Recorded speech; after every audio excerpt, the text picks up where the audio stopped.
ڕێز و سڵاو بۆیەوە بینەرانی خۆشەویستی بەرنامەی ژیانەوە.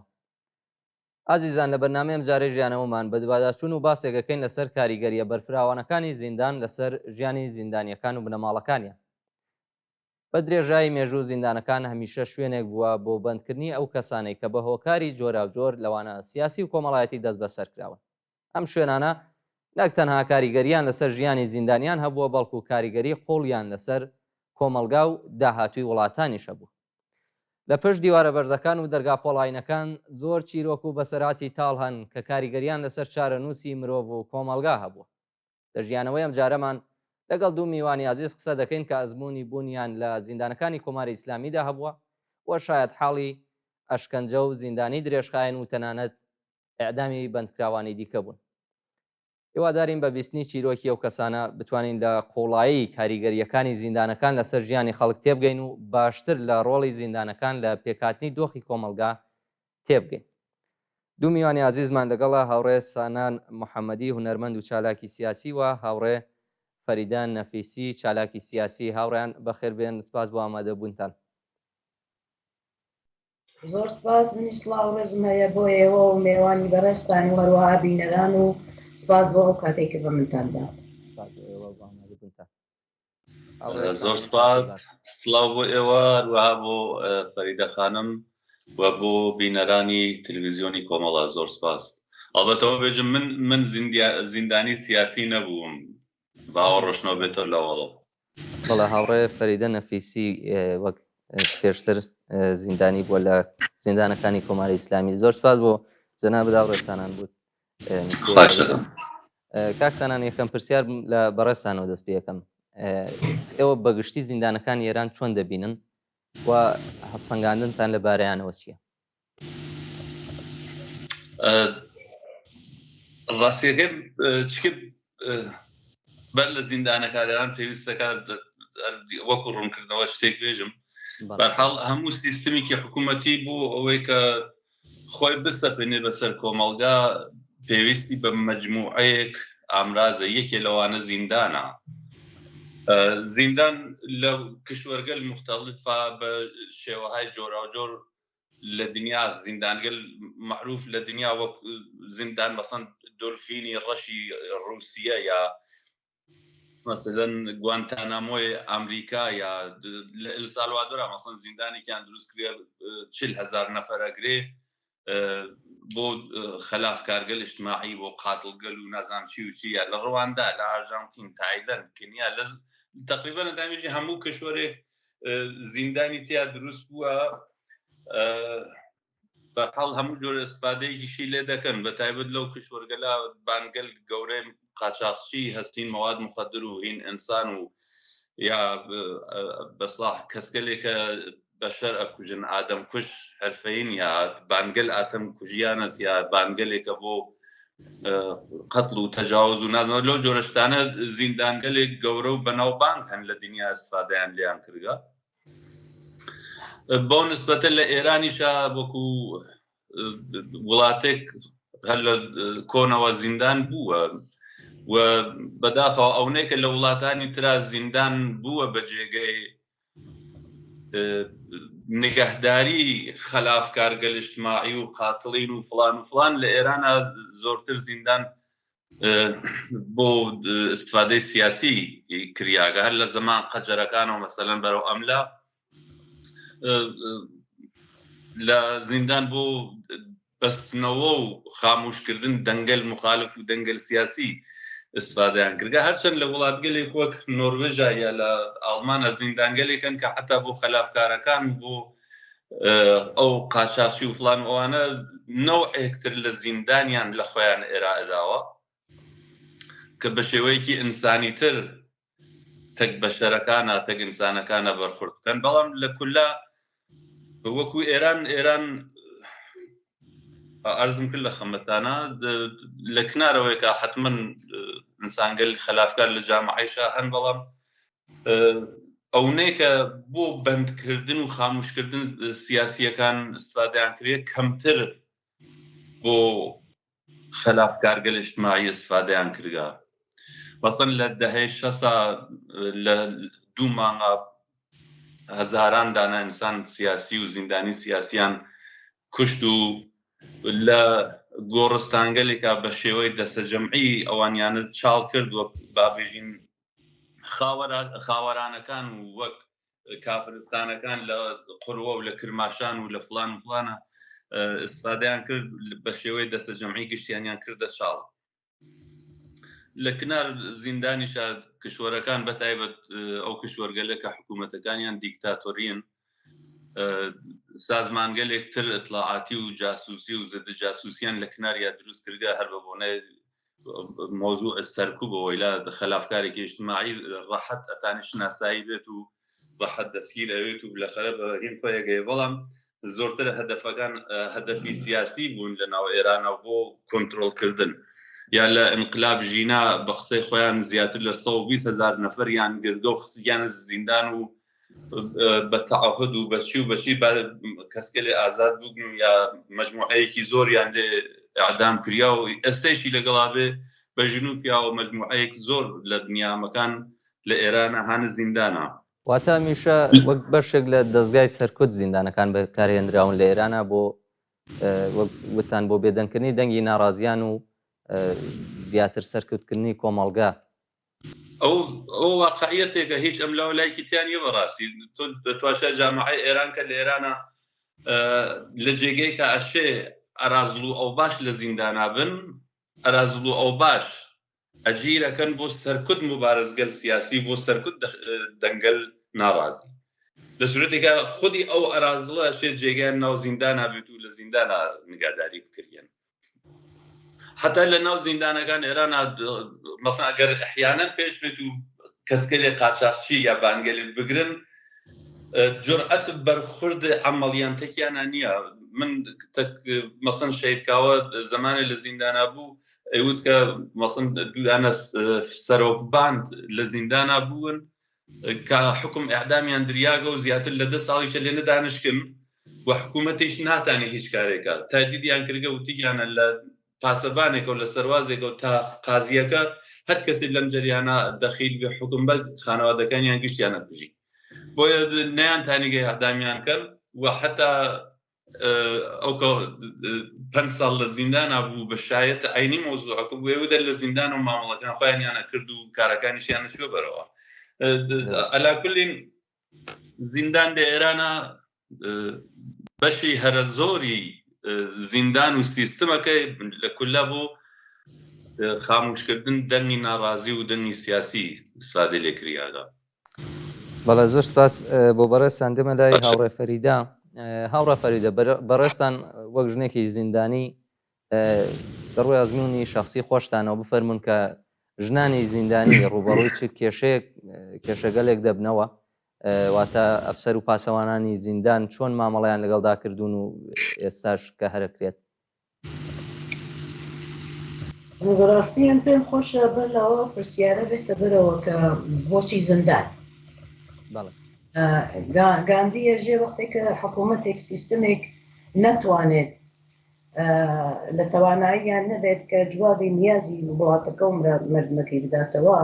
هیچ سەلاحێکی بەدەست و نامێنەوە بە غەرز زیندانی و سەرکوتکردن. منەگەر بێمە سەر باسی زیندانیکردنی خۆم زیندانی لە چە زیندانی چه حکوومەتێک یا زیندانبانی چه سیستمێک. ئێمە هەروەها کە ئاگادارن لە دەست پێکەوە ڕژیمی فاشیستی ئێران بە ئاگردانی سینما ڕێکسی ئابادان و دەسیدا لە تەک مردمەکەیادا دوایەوە بە هێرشکردن بۆ سەر ژنان دوایەوە هەیئەتی مەرگی دروست کرد جانەوەرگەلێکی وەک سادە خەڵخاڵی و وەک هێژەیی و وەک نەیری و وەک چەمران و وەک بەراتۆڵای شیرازی و وەک بروجردی و وەک لاجەوەردی کە ڕۆژانە لە زیندانەکانە شکنجیانە کرد و قەتڵیانە کرد و بە هەموو لە حەزێک و سەرکوتیانە کرد ئەوانیە پێکاوت. ئێمە لە شناسنامەی ئەم حکوومەتە کە ئێمە بەحس بکەین لە زیندانەکەیەوە خاوەرانمان هەیە لە نزیکەی 180,000 ئینسانی ئێدامیمان هەیە. ئایا لە سیستمێک و کە دارای ئەم هەموو لەحزە بە لەحزە جرم و جەنایەتە بێت ئەبێ لە زیندانەکانیان چۆن بێت. من ئەگەر بێم بێژم لە زیندانە مەلاقاتیان نادا خۆ ئێمڕۆژە تۆ سەیرەکەی هەر لە دەستپێکیەوە هەرتاکەتی ئیسەتەیە ئینسان ئەعدامە کردیا حتا جەسەدەکەی چێن بە خانەوادەکەیان ناداوە. من ئەگەر بێژم لە زیندانە مناڵ بوو مناڵی ژێر 18 ساڵ مناڵی 12 ساڵ منتەکا بوو براژنێکی فواد مستەفا سڵتانی بوو پێم وابێت مناڵێکی بچک لە تێکیا بوو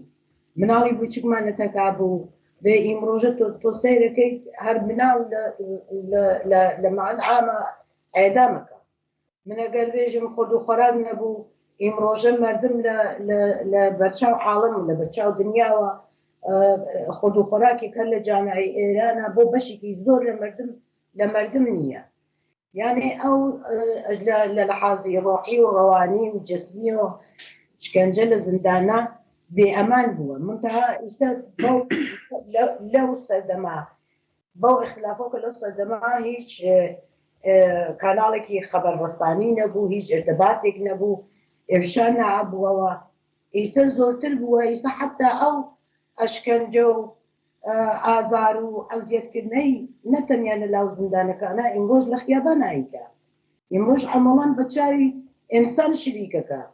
ئێمڕۆژ عەمەڵان خۆ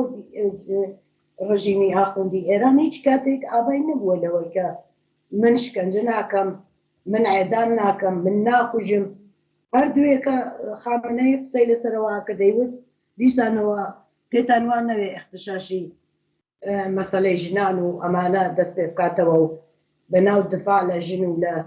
سازمانی ژنان و لە ژنێک و لەمانە هەمووی تەزەکوڕەکانیان لەسەرەوەسەکە هەمووی سەڵای ئاعترازاتی هەموو بخەپێنن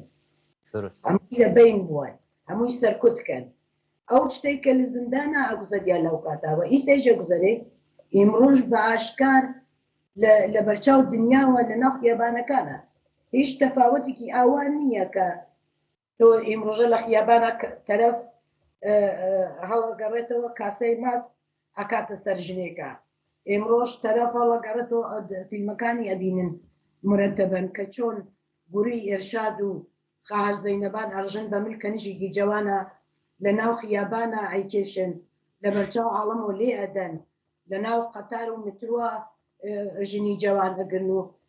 ئەیکێشنە خوارە و دوایی ئەسڵ معلوم نییە چۆن کوژیا و جەسەدەکەیکی هەر نادەنە بە خانەوادە حتا نایڵن مەراسم بگرن بۆ ئەو کەسانەی کە ئەعدام کریاگەن بەدەست جمهوری ئیسلامی. جمهوری ئیسلامی دارای همچنین شناسنامە و ناسنامەیەکە. ئەو ئەگەرەکەتی تین ئێمە لەسەر زیندان و ئەشکەنجەی لە ناو زیندانە بەحسەکەین نەبە خاتر ئەوەسە کە ئێمە ئینتیزارێکمان هەیە یا چاوەڕوانێکمان هەیە لە حکوومەتێکی فاشیستی وە کە سەرتاپای ئالوودە بە خوێنی ئینسانەکانە ئینتیزارمان دوێت ئەرێک شاید ڕوای وا نەبووایە نا ئەو خۆی تەئیدیەکە خۆی هیچ ئابایەکی لەو شکنجە و ئێدام و ترۆر و دەیان ئینسانی لە کشوەرگەل خارجی و بریێسۆ ترۆری کردە دەیان ئینسانی لە کشوەرگەل خارجیە ترۆر کردیە دوی ترۆریستی مەخصوصی هەیە. نازانم هەمووی ئەوانەی کە لە لۆبنان و سووریە و هەشتۆ شعبی و ئەمانەی دنیا ئیمڕۆژە ئەگەرکەتی تا دوێکە ئێمە لە دەهەی مەسەڵەن 57 و 58 سەلامان بەکرد شۆنێک ناگەی ئیسەیتر ئاشکارە نمونەیەک و پەروەندەیەکی وەک حەمید نووری کە سەدها ئینسان شاهێدی بوون کە چی گوزریاوە لە زیندانەکانی جمهوری ئیسلامیە لە ناو شناسنامەی ئەم حکوومەتە هەست. سەدان کتێب لەسەر مۆزۆعی زیندان و زیندانبانەکانی ئێران نووسیاوە فیلم دروست کریاوە دۆکومنت لەسەری دروست کریاوە شاهدگەر زیندە بە هەزاران هەزار ئینسان ڕەوایەتی خۆیانیان بەحس کردیە. منتەها مەسەلە ئەوەیە پرسیارە لێرە تێتە بەرۆ ئایا ئەمانە تاسیرێکی بووە و ئایا مردم چۆن قاومەتیان کردە نەتیجەکەی بووە بەچی؟ ئایا جمهوری ئیسلامی واقعاً توانیە بەم سوورەتە بتوانێ مردم خەفە بکە مردم سەرکوت بکە؟ موفق بووە ئەگەر پێتان خۆش بوو دوایی لەسەرم پرسیارانە قساکەین. زۆر سپاس بۆ بەڕێستان دەست خۆش هاوڕێ فریدە بۆ قسە و باسەکانت. دەمە لای هاوڕێسانان. هاوڕێسانان خۆتان ئەزمموی ساڵانێکی زۆرتان هەبوو وەک مامۆسای قوتابخانە لە ئێران و ئێمە مامۆسایانێکی وەک فەرزاد کەمانگەر دەناسین کە جگەلەوەی مامۆسای قوتابخانە بوون مامۆسای ڕێگەی ئازادی و مرۆڤایەتیش بوون و هەروەها زۆر ئینسانی تری بەڕێز لە کۆمەڵگەی پەروەردەی منداڵاندا هەیە و ئەوەش ڕوونە کە ڕژیم بیان و دەدۆزێتەوە بۆەوەی کاریگەری نەرێنی لەسەرنەوەی داهاتووی دروست بکات. ئەسام هەیە و پرسم کە لە ناوبردن و زیندانیکردنی کەسانی وەک فەرزاد چه کاریگەریگەلێکی منفی و نەرێنی لەسەر کۆمەڵگەی پەروەردەی منداڵان هەیە؟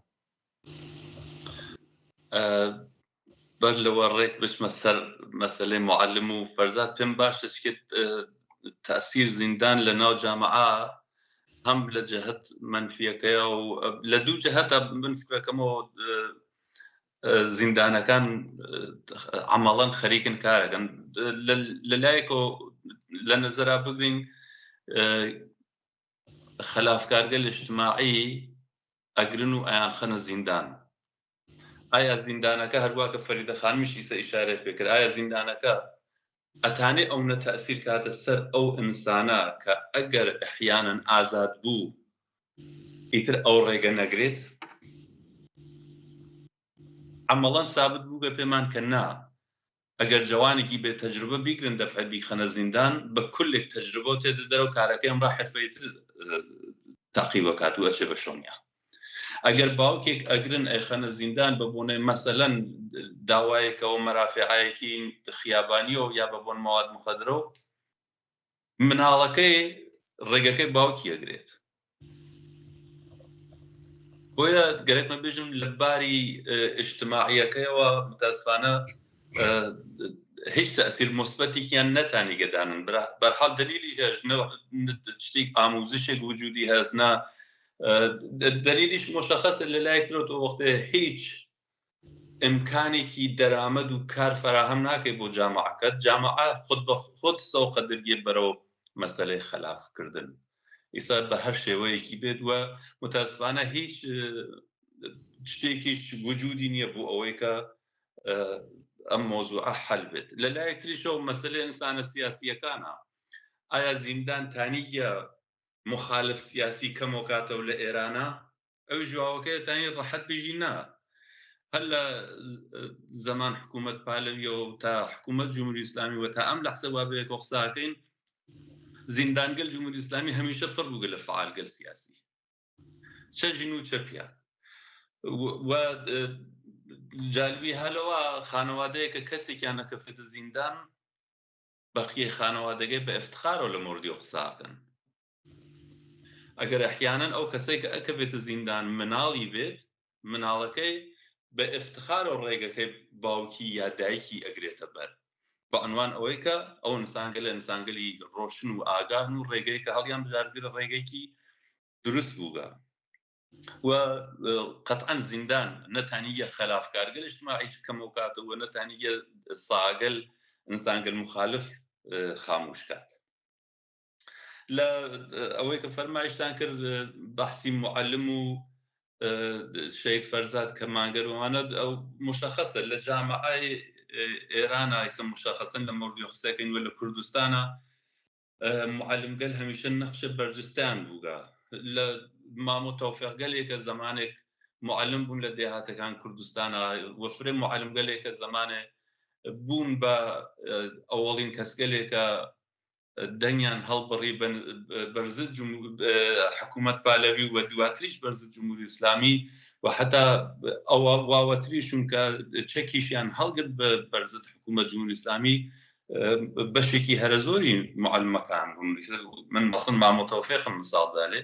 و لەمەوە دوایش بازم فەرزاد کەمانگەر و فەرزاد کەمانگەرەکان لە کوردستانە ئێستەیشی لەگەڵا بێ هەر هەن و هەر فعالن و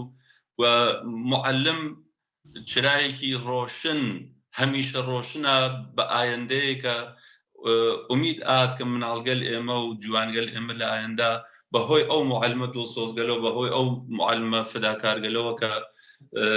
جامعەیەکی ئینسانی تر و باشترمان بێت. ئەوەی کە ئایا بە کوشتن یا بە ئیعدامکردن و شەیدکردن معەلمگەلێک وەک فەرزاد یا کەسانی تر ئایا چه تاثیرێدانن؟ من مطمئنم ئەوەی کە فەرزادی ناسیوێت ئەو مناڵگەلێکە وا لای فەرزاد بە دەرسیان خوێند مطمئنم گشتیان لەمە دووە ئەنسانگەلێکی باش و ئازادی خواه و بەرابەری تەڵەبیان تیا دەردێ، چون لە مەکتەبێکا دەرسیان خوێنگەشت نەتیجەکەی هەر بێت بەوە ئەرز بێت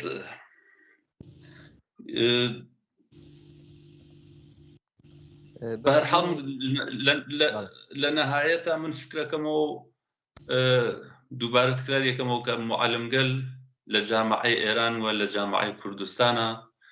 و بەنسبەت ئەوەیەکیشم ساڵانێک منیش لە خزمەت مناڵگەلا بووم لە کوردستانەوە لە خزمەت هاوکارگەلێکی شەریف و ئینسانگەلێکی باشە بووم. من فکرەکەمەوە جامعەی معەلمی ئێران هێشتا فەرزاد کەمانگەرەکان تیا فعالن، هێشتا ئەو چرای کە فەرزاد کەمانگەر و مامۆحەممە و نازانم کێوکێ ڕۆشنیان کردگە هێشتا ڕۆشنەوە هێشتا کەسگەلێک بۆ ڕێگاچی. زۆر سپاس بۆ بەڕێساندەمەوە لای هاوڕە فەریدە. هاوڕە فەریدە باسێک لە زیندانیانی سیاسی بکەین، زیندانیانی سیاسی ژن. هاوڕێ سانان لە قسەکانیدا باسی لە خاڵێک کرد کە زۆر خاڵێکی گرنگە ئەوەی کە زیندان و ئەشکەنجە ئەوانە نەیتوانیوە خەڵکی ناڕازی وە گیان هاتوو سەرکوت بکە و نەیتوانیەوە ئەو کاریگەری خۆی ببێت لە بوارەوە. ئەگەر سەیری ژنانی زیندانی بکەین، زیندانیانی سیاسی، دەزانین کە چۆن بوێرانە و بە ئازادیەکی تەواوەوە بەبێ هیچ واهمە و ترسێک لە زیندان قەڵاوسەنگەرێکیان پێکێناوە. بەڵام بەداخەوە ئەمە ئەو ژنانە ناگرێتەوە کە تاوانی کۆمەڵایەتیان هەیە، ینی بەو ڕادەیە کە ژنانی زیندانی توانیوێنە ئەو سەنگەرە دروستکەن ئەوان لەوەدا لە دواترن. ئەمهەوێ ئەوە بزانین کە بەگشتی کۆمەلگا یان دەوروبەرەکانیان چۆن دەتوانن پشتگیری لەو ژنانە بکەن کە کۆماری ئیسلامی هەوڵی شکاندنی ئیرادەیان دەدات، چۆن دەتوانن کاریگەری لەسەر ڕوح و ئیرادەی دەرونی ئەواندا بنێ. فەرهەنگسازی زۆر تاسیری هەیە. فەرهەنگسازی لە هەموو لەحازێکە، لە حازی سیاسیەوە، اجتماعیەوە، اقتصادیەوە، ڕەوانشناسیەوە، هەمووی ئەمانە فەرهەنگسازی گەرەکە. دوایە فەرهەنگسازی لەناو کۆمەڵگا لە تەرەفی خۆی تەک شەخسەکانە، ڕیشەیابی مەسائل و مشکڵاتی کە حکوومەت سیستمەکە ناوی ئەنێت جرم. کەسانگەلێکەنە ئیمڕۆژە شاید بە دەلایل جرمگەلێکی مختلف لە زیندان نابن، وەلی چییە کە ئەم جرمگەریە تعین کردە، جرم ئێنگاری کردە؟ ئەم جرمگەرە بۆچی؟ ئیمڕۆژە کابرا لەسەر تا سێتەکە مەسەڵەن لە تەی ئەم 45 ساڵە ئێمە لە تەک دەیان و سەدان حرەکەتی ئەترازی و جنبشە ئێمە سەرکارمان بووە. لە جنبشی پارابڵۆ بیگرە هەرتاکەتی ئیسەتیە جنبشی ژنان کە پێشکەوتوتر بووە لە گزەشتێکە هەر بووە. کابرا بە بۆردێزەوە هەڵەسا ئەچوو پارابڵ و ماوارەی مردمی هاوردە خوارەوە. ئەمە خۆی بوو بە حرەکەتێکی ئەترازی، تەکاوەند و تەکاوەری ئاوەر دەچوە سەربار ماوارەی هاوردە خوارەوە. ئەگەر ئینسانێک بە جرمی ئەوەی کە ماوارەی بووێت گیریاگە وامەیە جرم ئێنگاری کردیە حکوومەت کەوتێتە زیندان، ئایا واقعان ئەمە جرمە؟ یا ئەمە حەقێکی مسلەمی هەر ئینسانێکە لەو جامعە لە ئیمکانات و لە تێکنیک بەرخوردار بێت و ئیسفادە بکە؟ یا ئیمڕۆژە لەسەر کابرا بێژین فرەیتر قەتڵی کردە، لەسەر چی قەتڵی کردە؟ نەداریە، فەقری فەرهەنگیە، فەقری ماڵیە. ئەوینێ کابرا بە چەقۆ هەڵەسێچێت، چەقۆ و کارتەڵەسێچێت دەکەوێتە ناو بیمارستان و دوکتر تەردی دەکا بۆ کە دایکەکەی دەوای پێنەبێیە، دەوا بەدەستبێرێ بۆ دایکەکەی. ئەوە دوای ئەوەیە کە محکومیەکە نوێژن ئەمە مەحارێبە. ئایا واقعان ئەمە مجرێمە؟ ڕیشەیابی ئەو مەسائل و کابرا ئەگرە نێژن مۆتادە، ئایا ئێتیاد واقعان پەدیدەیەکی کۆمەڵگا نیە، مشکڵاتی کۆمەڵگا نیە، بەستگی مستەقیم تەواوی ئەم جەرایمە بەستگی مستەقیمی هەیە بە سیستمی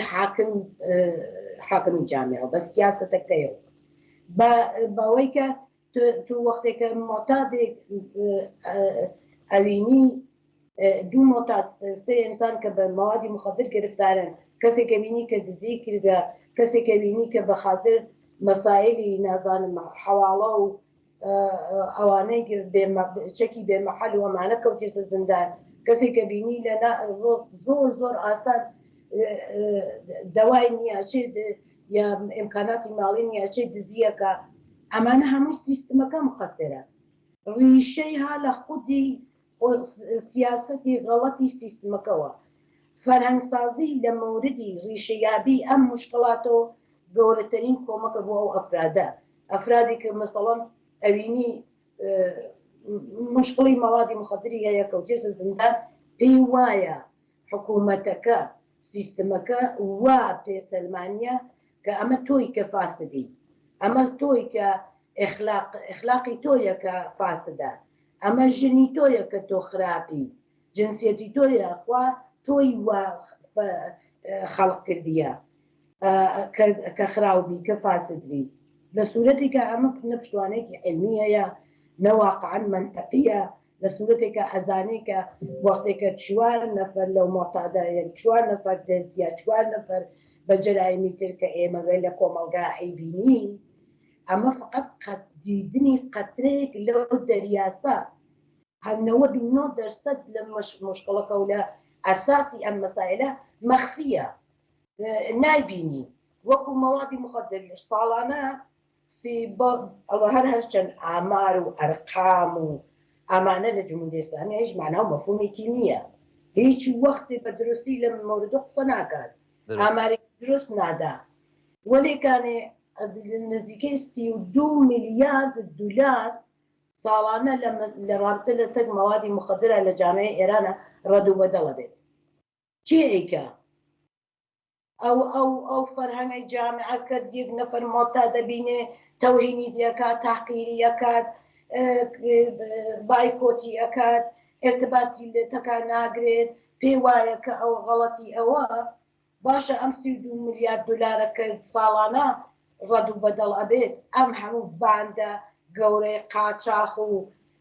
مەخفیانە کی ئەیکا؟ ئەو بەدبەختە ئەیکا کە لە خیابانە سەندیە یا دەڵاڵانی ئەم جەرەیانە سەدان باندی قاچاق لە پشتی پڵگەل شعبانی و نازانم باندگەل وابەستە بە بەیتی ڕەهبەری و هەمووی ئەمانە خۆیانن کە ئەیگەڕێنن، خۆیانن کە ئێران ئیسە بە عنوانی گەورەترین مەصرفی مەوادی مخدر، ترانسپۆرتی مەوادی مخدر، تەولیدی مەوادی مخدر کێ ئەیکا؟ ئەو بەدبەختەی کە لە خیابانە مردم ئەیبینێ، ئەمان ئەم دیتنی چەند نەفەر کە مرتەکیبی ئەم جەرایمە بووبن، ئەمە فقط قەترەیەکە لە دەریا،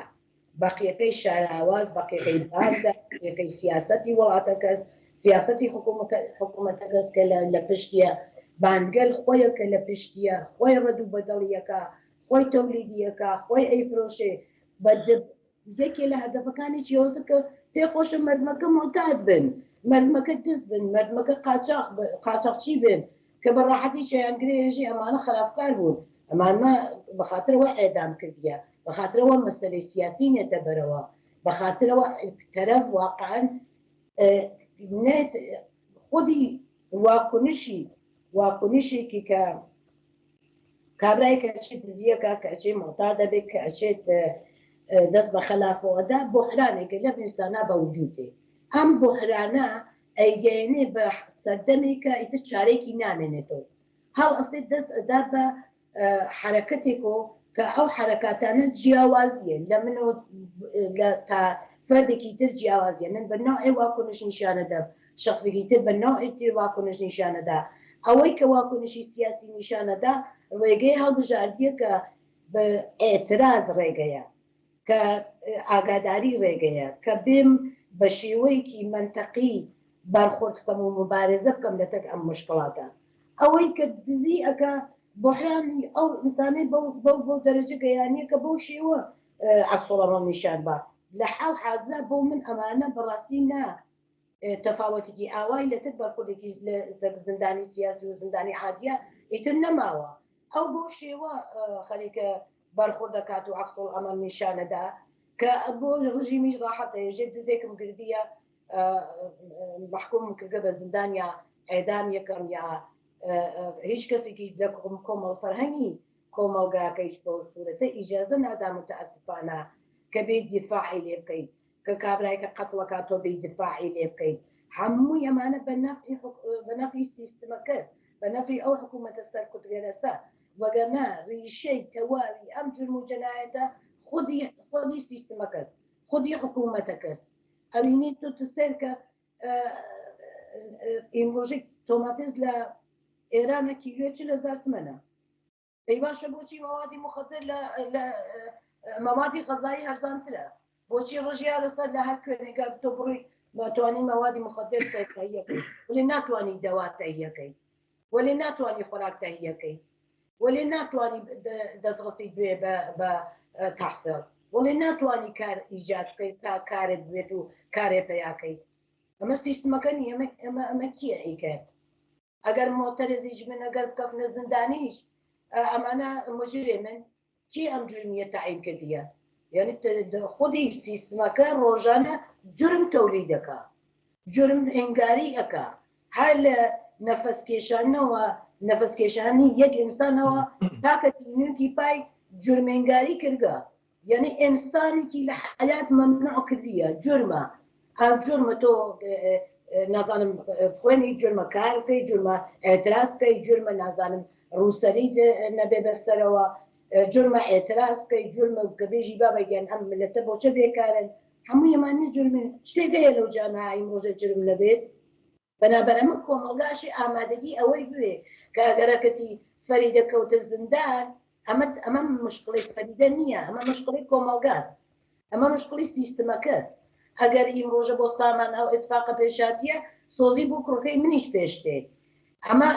ئەمە سەبەب ئەوە نییە کە سامان غەڵەتە کە سامان اشتبای کردیە ئەمە حکوومەتە کەس کە غەڵەتە ئەمە حکوومەتە کەس کە مجرێمە ئەمە کۆمەڵگاکە ئەبێ ئەم ڕیشە یابیە بکە ئەم فەرهەنگە بگۆڕێ تا دوێ کە مەسەڵەن لە زمانی ئێمە زندانی سیاسی ژن وەختێک کەفتە زندان بەڕاستی کۆمەڵگاکە ئامادەگی ئەوەیە نەبوو وەرێ خۆشبەختانەی ڕۆژە سەیرەکەیت ئەو نە ئاگاهی پێکاتیە و پێشاتیە دواشاکەیت بە ڕۆژانە ئەوەی ژواکەتی حتا دایکێکی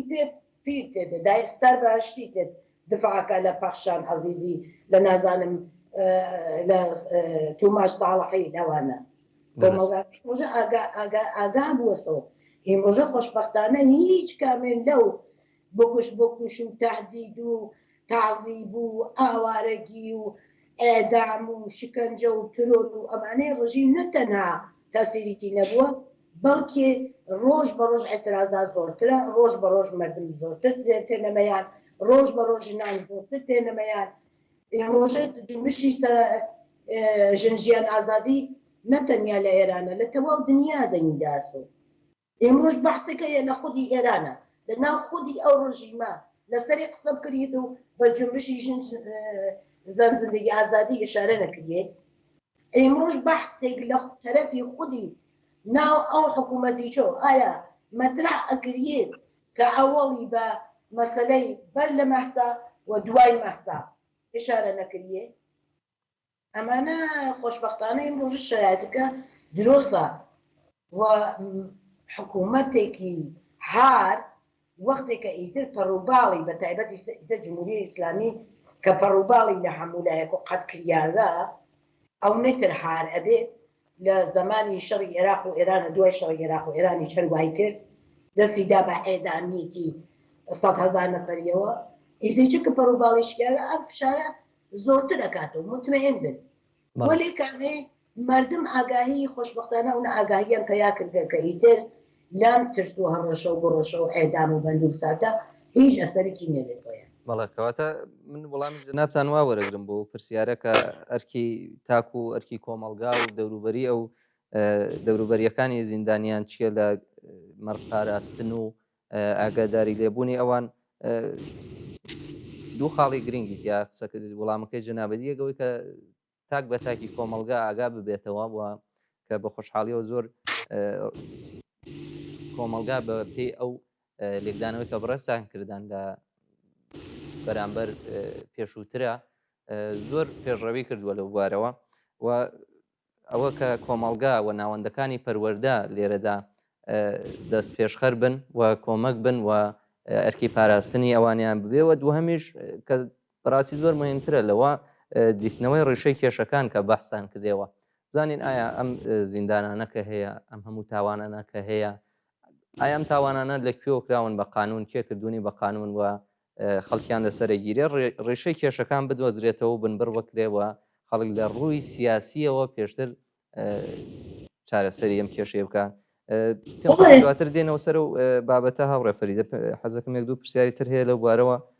دەبارەستانی بپرسم جارێکە لەسەر زیندان دەگەڕێمەوە لای هاوڕێسانان کاکسانان لە قسەکانتانە بەڵام بە پرسیاری یەکەمە باسان لە هەنێک نمونەتان لە زیندانانی ترێناوە لە دنیاە و باستان لەوەی کرد کە زیندان وەک دیاردێکی ئاوە لە مێژووی استفادەی لێکراوە بۆ حاڵەتچ بۆ ڕاگررتنی کەسانی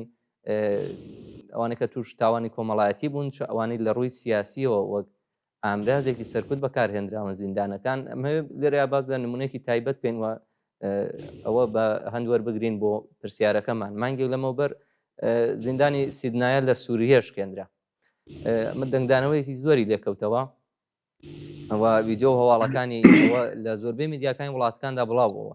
جیهان شایدی ئەو هەموو درڕندەی و سەرکوتگەریە وەحشیانەی ڕژیمی دیکتاتۆری بەشار ئەسەد و حیزبی باسی سووریە بوون کە بە دڵنیاییەوە ئاوا دۆخێک لە زیندانە ئاشکرا و شاراوەکانی کۆماری ئیسلامیشدا ئەوە بەدی دەکرێت ئێستا دێمە سەر پرسیارەکە کە کەسانێکی زۆر لە سیدنایە نجاتیان پیاکرد و ئازاد کران بەڵام وەک دیارە زۆربیانی تر گەڕانەوە بۆ ژیانێکی یاسایی بۆیان زۆر زەحمە دەبێت لە حاڵەتی وادا ئەمان هەیە بزانین کۆمەلگا دەتوانێت چۆن یارمەتی و کەسانە بدات تا برینە دەروونەکانیان ساڕەش بێت و تێکەڵ بە ژیانێکی یاسایی وەک جارانیان ببنەوە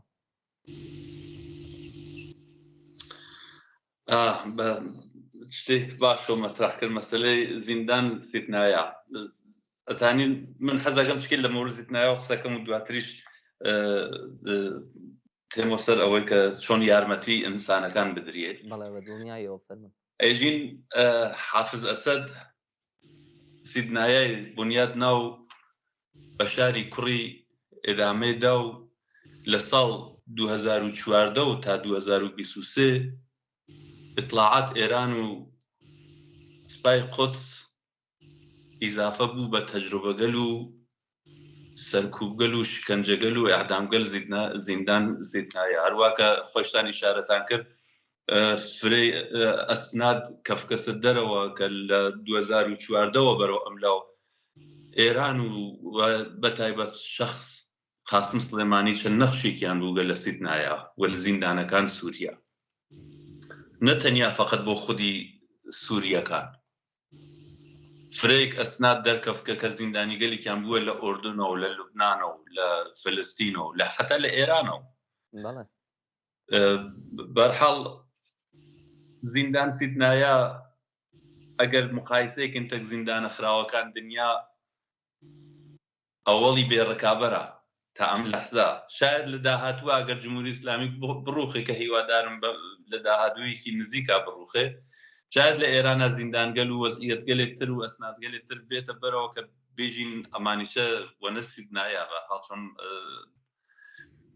بەڵام لە حاڵ حەزرا سیدنایە یەکەمی بێ ڕەکابەرە بەڕاستی لە محەسڵ و معلمەوە بیگرە تا دانشجو ئۆستاد دانشگا و پەرستار و دوکتر و چازانم کاسبکار و بازاڕی و تا سەرواز و تا ئەرتەشیگەل فەراری و ئەوانە لە زیندان سیدنایە وجودی بووگە ژنگەلێکە لە زیندان سیدنایە بە وەسیلەی نگابانگەل و نظامیگەلێکە لێنا بووگن مۆرد تەجاوز قەراریان گرگە و مناڵگەلێکیان بووە مناڵگەلێکە باوکیان دیار نییە کێن مناڵگەلێکە لێنە لەدایک بوون و 10 ساڵ 11 ساڵ لێنە زیندگییان کردگە و بێژگە ئەو بەندخۆیانە ئەولاتر نەچوون یعنی بەڕاستی عمقی فەجایعی سیدنایە ڕۆژ بە ڕۆژ وەسعەتەکەی زیاتر بۆ تۆ دنیا دەرەکەفێ کوورەگەل ئادەم سووزی کە لە سیدنایە کەشف بووگە بەبیری هێنەرەوەی کوورە ئادەم سووزیەکانی هیتلەری نازی بوو گۆرگەل دەستە جەمعیەکە لە زیدنایە کەشف بووگە بنیام ئەخاتەوە فکر خاوەرانەکان ئەمان خاتەوە فکر گۆڕستانەکان لە کوردستانە لە قڕوە و لە کرماشان و لە شوێنەکانی ترا ئەرز بێت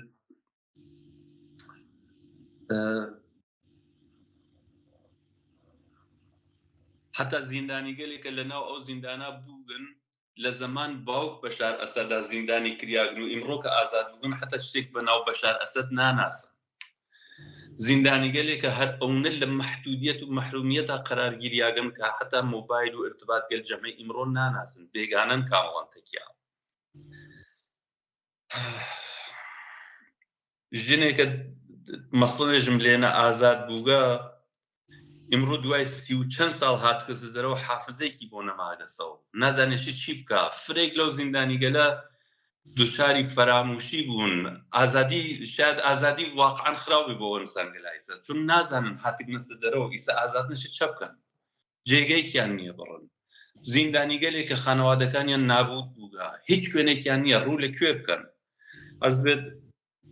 لە ساڵ 2014 دانای عکاس بەناو مستعار قەیسەرەوە 50 دانە هەزاری عکسی لە زیدنایە گرد و پەخشی کردە و لە تۆ دنیا هەرچەند لە مەساحەبێکە بەشار ئەسەد وتی ئەوانە درووە وا نییە هەر لە 2014 و فرێک لەو عکسگەلە پەخشە بووگەسەوە تا ئیمڕۆ ئەو جنایەتگەلە ئین بووە لێ تێمە سەر پرسیارەکەی جەنابەت واقعاً چۆن کۆمەک بکرێت ئەم عمقە لە فەجایعکە لە حدود نیم قەڕن توولی کێشاگە لە زەمان حافز ئەسەدەوە تا بە ئیمڕۆ ئیستا ئەوانەیەکیانوان نەمردگن و ئازاد بووگن بە هەرحاڵ چۆن کۆمەکیان پێ ئەوانەیەکیان تا حدێک ئەگەر لەبار جسمی و ڕۆحیەوە سالمن تا ئەنازێ بلەخەرە تۆزە شاید بۆیان ئاسان کارەکە ئاسانتر ببۆیان یا ئەوانیان وا خانەوادەیەکیان بێ کەسێکیان بێ بچێ بەدەمیەوە تۆزە ئاسانتر بێ وەلی واقعاً من وەکو خۆم ئەقڵم بەوە ناگەی بژم ئەگەر کەسێکە لێویاگە حافزەی لە دەستاگە شعوری لە دەستاگە ئایسە چه کۆمەکی ئەتانی پێ بکرێت غێرە سەوەی کە شاید مەسڵ نەژم هاینگەلێکیان بۆ دروست کردێ ماڵگەلێکیان بۆ دروست کرد بەسری پەرستانشت و دانلێنە نگاداریان لێ بکەن بلا جنایاتێکە بەشار ئەسد بە کۆمەک ئطلاعات ئێران و سپای قودس ئێران و لێنە مرتەکەب بووگن من فکرەکەمەوە ئەگەر ئەم سیستمە تازە کە متەئەسفانە ئیسە دووبارە سیستمێکی دینیە ئەگەر ئەوە ئەوانش چۆن بێژم دنباڵەڕە ئەو سیستمەوەن ئەتانن ئەو مەدارەکە جۆرێک نیشان من کرد لە دنیا وەکو نمونەیەکی بەرجەستە نیشان بدرێت و حتا لە دانشگاگەلا لە مەوردی و تحقیقات کردێکە ئینسان ئەشێت تا چه حدێک شعور ئینسانی بۆەوە بگەێت کە ئەم حەجمە و ئەم وسعەتە لە جنایەت لەو شوێنە ئەتفاق بکەفێت و قبول بکرێت من سریک فیلم دی هەر لە جەریان ئازادی سیدنایە زیندانیگەلێکە دەستیان بەسیاگە لە پشتەوە چاویان بەسیاگە یەک نەفەر ئەیان تێرێت ئەیانواتە لێو چاڵێکە و دەستیان پێوەنێ بەرەو ناو چاڵەکە و نەفەرێت تریش لەولاو بە ئەسلحە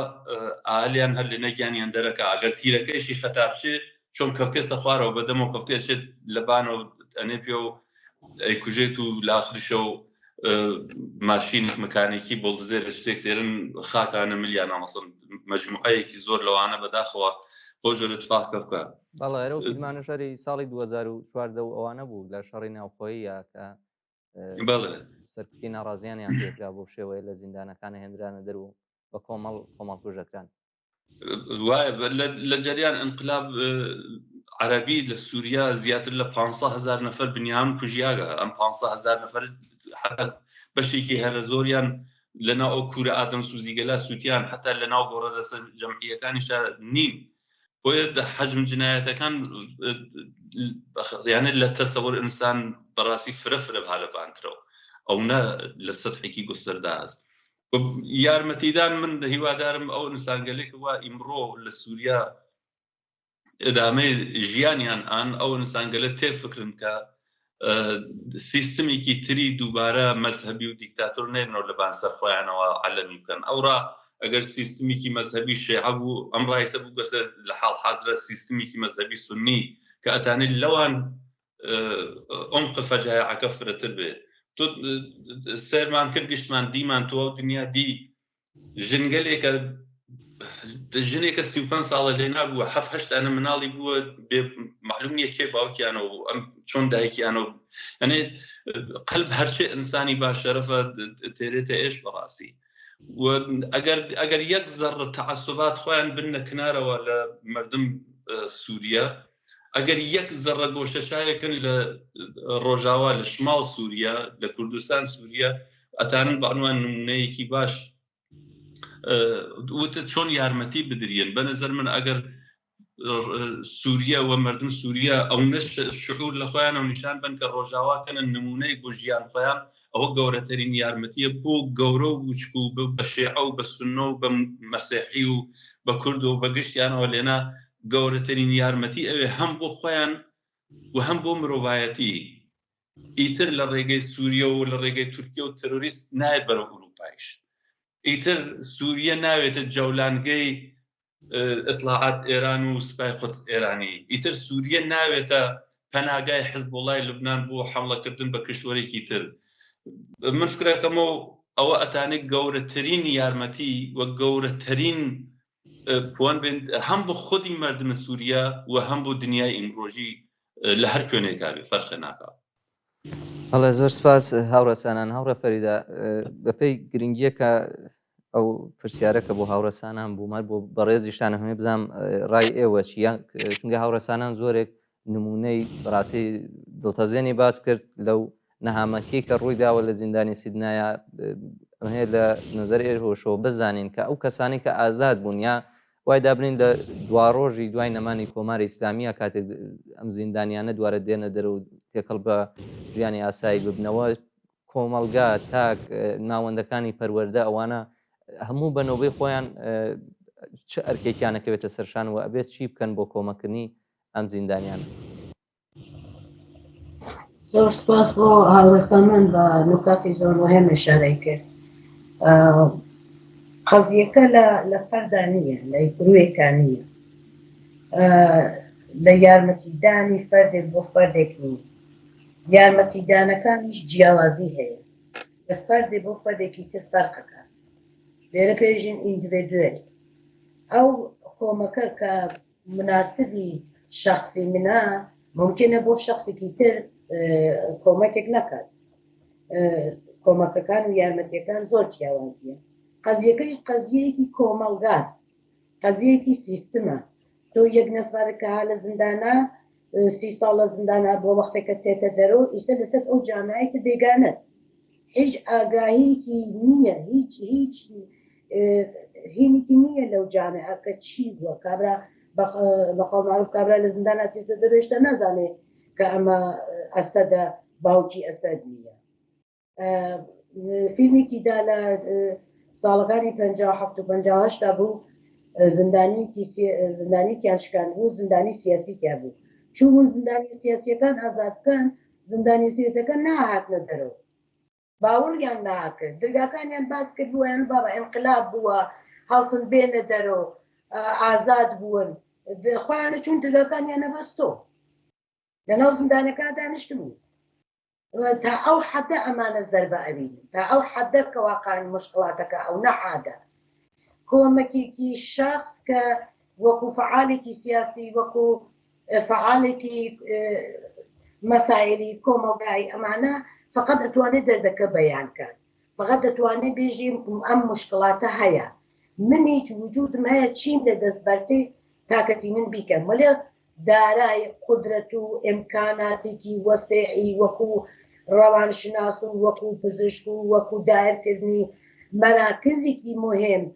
کە بتوانێت بە هەموو شێوەیەک لە تەک ئەمانە کارکە، ئەم فعالە سیاسی یان فەرە کە ئینسانی بیرەکاتەوە ئەمانیە لە ئەختیاریان نییە.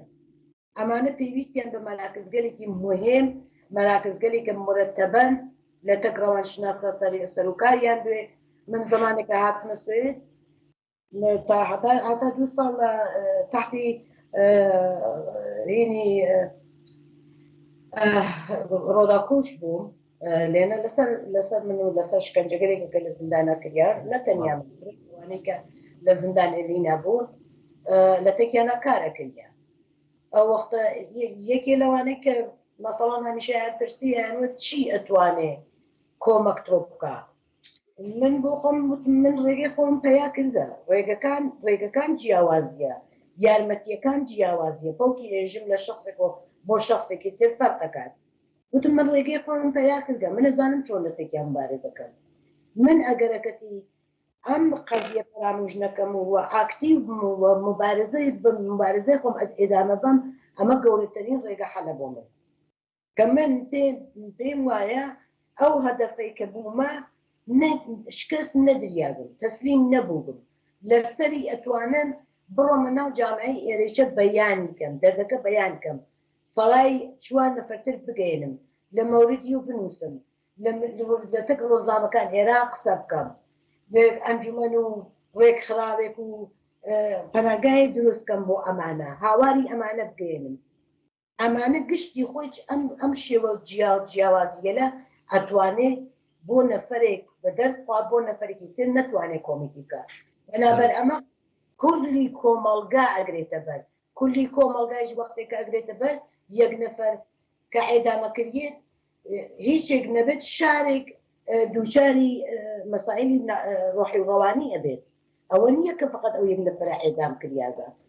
بە خودی هەدەفی ڕژیمەکەیش ئەوە نییە کە فقط یەک نەفەر فیزیکی حەزم بکات